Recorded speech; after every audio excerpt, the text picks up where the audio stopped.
Voilà, bonjour les amis, nous retrouvons l'évangile de Marc, toujours au chapitre 7, les versets 24 à 30. Parti de là, Jésus se rendit dans le territoire de Tyr, donc on se rappelle Tyr, Sidon, Nord-Est, pays païen. Il entra dans une maison et il ne voulait pas qu'on le sache, mais il ne put rester ignoré. Tout de suite, une femme, dont la fille avait un esprit impur, entendit parler de lui et vint se jeter à ses pieds. Cette femme était païenne, syrophénicienne, de naissance. Elle demandait à Jésus de chasser les démons hors de sa fille. Alors Jésus lui disait « Laisse d'abord les enfants se rassasier, car ce n'est pas bien de prendre le pain des enfants pour le jeter aux petits chiens. » Et elle lui répondit « C'est vrai, Seigneur, mais les petits chiens sous la table mangent les miettes des enfants. » Alors il lui dit « À cause de cette parole, va, le démon est sorti de ta fille. » Elle retourna chez elle et trouva l'enfant étendu sur le lit. Le démon l'avait quitté. Voilà. Texte assez amusant en fait. Donc, qu'on retrouve chez Marc et chez Matthieu.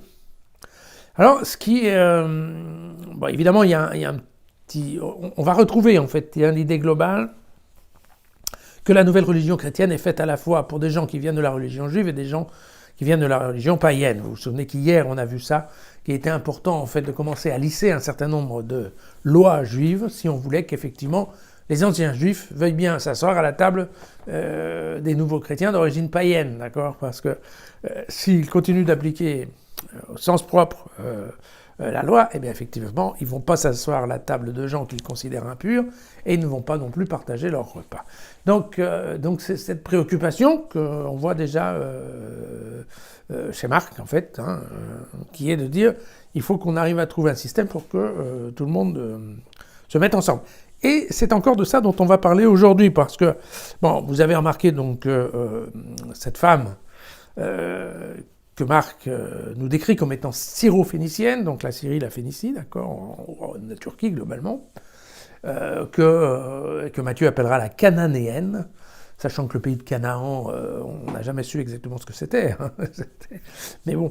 Et donc, globalement, cette femme est clairement païenne, et elle est en territoire païen, d'accord ? Et même là, quand Jésus arrive sur le territoire païen, eh bien, tout le monde vient pour être soigné. Alors, il faut savoir, il y a un petit jeu de mots qui est là, qui est un petit jeu de mots qui a à voir avec la langue qui se parlait à l'époque, qui était en fait donc l'araméen, et qui était le fait qu'en effet, on appelait les chiens, c'était les païens, enfin dans le monde juif, bien entendu, les petits chiens, c'était les païens, et puis les enfants, en fait, c'était les enfants de Dieu, donc c'était les juifs. Voilà, comme aujourd'hui, on va dire les goïs et les gentils. Voilà. Alors évidemment, bon, il y a un petit jeu de mots là-dessus que bien entendu Marc a utilisé. Mais donc, quelle est l'idée en fait on voit bien, l'idée c'est que donc sur une image complètement rurale, agricole presque. Jésus dit oui, d'accord, mais attends, d'abord les enfants et puis après, les restes, ils passeront aux petits chiens. Et il dit, il n'est pas bien d'enlever la nourriture qui est prévue pour les enfants pour les donner aux petits chiens. Voilà. Et la femme répond avec un bon sens extraordinaire, à mon avis, qui est vraiment l'expérience des gens qui vivent sur le terrain. C'est-à-dire, mais non, pas du tout. Attends, quand on mange à la campagne, il n'y a pas 3 services. Il n'y a pas d'abord les parents, ensuite les enfants, ensuite les chiens. C'est pas comme ça que ça se passe. Tout le monde est à table. Et en fait, ce qui se passe, c'est que les chiens sont également dans la pièce parce que les chiens, ils mangent tout ce qui tombe, entre autres les miettes, ou bien ce que les enfants veulent bien leur donner parce qu'ils n'aiment pas spécialement le jambon. Voilà, c'est des choses comme ça. Alors le jambon, non, chez les juifs, je vous rassure, il n'y en a pas beaucoup, mais enfin, on s'est compris. Alors, c'est ça, ce qui est intéressant, c'est qu'il faut comparer en fait Marc et Matthieu. Voilà. Là, Marc, vous voyez, Marc, il dit « Laisse d'abord les enfants se rassasier ». Donc, il donne une idée qu'il est venu d'abord pour les Juifs et qu'ensuite il va passer aux païens. Si on regarde la version de Matthieu, qui est au chapitre 15 de l'évangile de Matthieu, les versets 21 et 28, l'histoire est un peu différente. Matthieu, tout d'abord, la femme va tout de suite implorer le fils de David.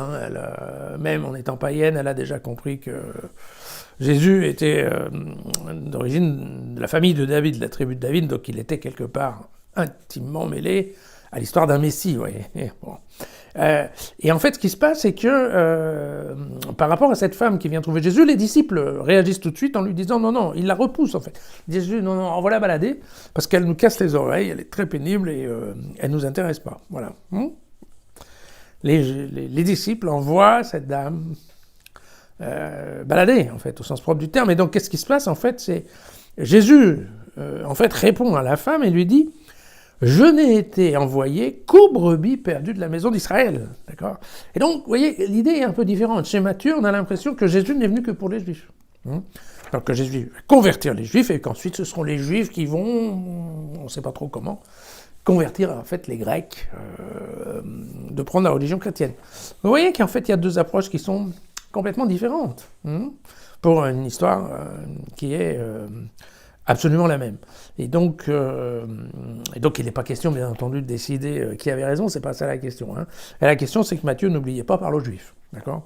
Donc il insiste bien, non, Jésus est venu pour les Juifs, c'est vraiment le Messie que vous attendiez, et commencez par vous convertir, et puis après on passera aux autres peut-être, mais ce sera aux Juifs de transporter la parole de Dieu.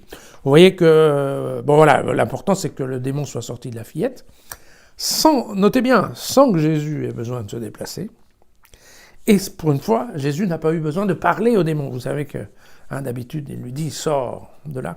Là, vous voyez que tout s'est passé à distance. Je crois qu'on peut dire, c'est absolument formidable. À demain.